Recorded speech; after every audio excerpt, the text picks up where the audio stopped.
When a plant is archived in Checkmate, what happens is that pieces of the file get stripped off and put into, well, actually an entire copy of the file is made, and it's made with today's date.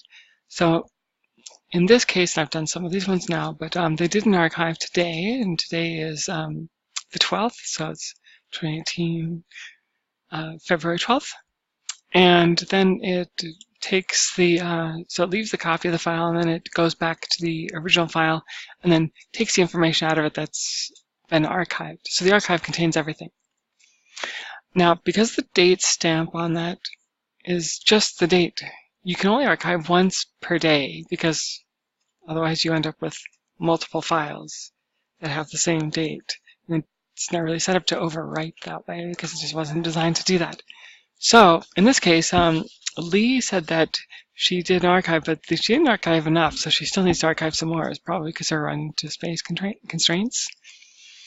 So what I'm doing here in order to make it able to archive again today is I'm just changing this date back to yesterday. And she didn't do an archive yesterday. Usually you only do it every few months.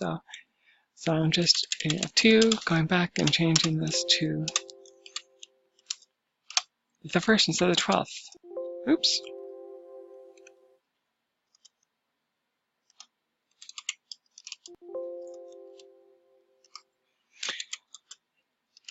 Now, if you notice, I did it up here also, and these ones, this one I changed, this one is also to 12th, I changed these two to 11th.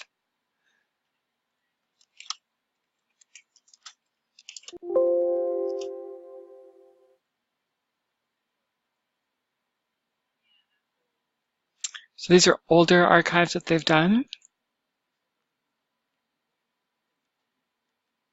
Just going back to make sure there isn't something that we've got all of them. And it looks like we do. Yeah, there's only a handful of files that really get archived. Now, if you notice, they're all TRA files because these are all tracer files that were archived. The archive is something that gets done in tracer because of the amount of data that we put into it and the amount of data it was handled or designed to handle, which is considerably less than the amount of data that we put into it. So it looks like that is it, and we're done.